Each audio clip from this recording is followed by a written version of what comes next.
Hello friends and welcome to this video. Today we have come with the most important post of Union government, which is known as the Comptroller and Auditor General of India, or CAG.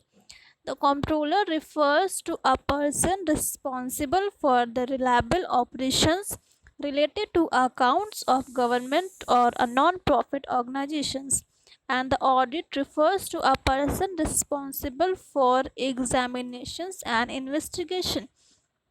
So here we understand the meaning of comptroller and auditor. So let's begin our today's topic, that is the CAG. The CAG is an authority which are established in our Constitution of India under Article 148. It means CAG एक Indian authority है जो कि Indian constitution के article 148 में established है. And the CAG audits all receipts and expenditures of Government of India or state governments, including the union territories and financed by the government. It means जितने भी इसमें CAG जितने भी governments के audits होते हैं या फिर जितने भी कंपनीज को गवर्नमेंट ऑफ इंडिया फाइनेंस करती है, उन सभी के रिसिप्ट और एक्सपेंडिचर्स को ऑडिट करती है.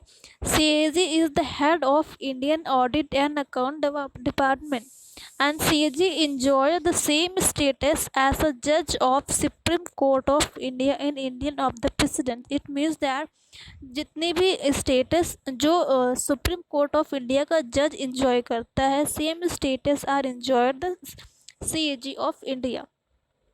Here is the present CAG of India, that is Mr. G.C. Murmu IS, and he resumed his office on 8 August 2020 after completions of Mr. Rajiv Maharishi, that is the former CAG of India, and Mr. G.C. Murmu is the 14th CAG of India. It means वो 14 number पे हैं CAG of India. The appointment of CAG are done by both president and prime ministers. It means that the recommendations of CAG is done by Minister of India or Prime Minister of India, and the appointment is done by the President of India. It means that CAG है वो किसी political parties के pressure में आकर किसी company का audit ना करे, इसीलिए इनका अपॉइंटमेंट प्रेसिडेंट और प्राइम मिनिस्टर करते हैं. Here are the duties of CAG.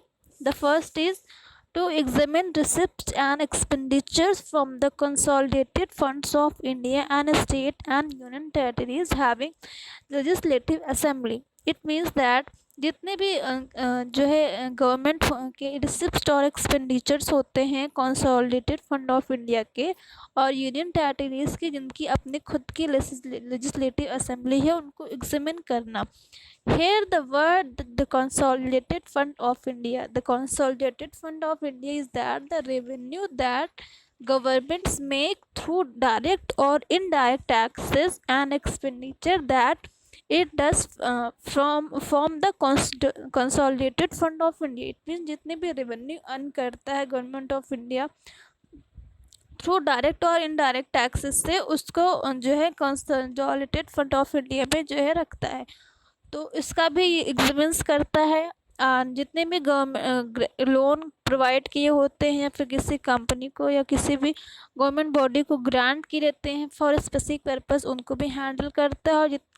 और CAG handles trading accounts, manufacturing accounts, profit and loss and other subsidiaries account of government department. Removal of CAG का जो है दो कंडीशंस में हो सकता है. The first is only on an address from both houses of parliament on ground of proved misbehavior or incapacity. It means the जो है गवर्नमेंट हाउसेस को, जो पार्लियामेंट से जितनी भी दो हाउसेस की पार्लियामेंट्स हैं, that is Lok Sabha and Rajya Sabha, अगर वो ये प्रूव करती हैं कि जो है ये मिसबिहेवियर और इनकैपेसिटी हुई हो CAG से, या फिर उसकी एज जो है 65 अबव हो गई हो, या फिर उनका जो टेन्योर है ऑफिस पीरियड का वो 6 ईयर से ज़्यादा हो गया हो। तो इन दो कंडीशंस में CAG रिमूव होता है। So here is the CAG and the duties of CAG. If you like this, please subscribe channel. Thank you.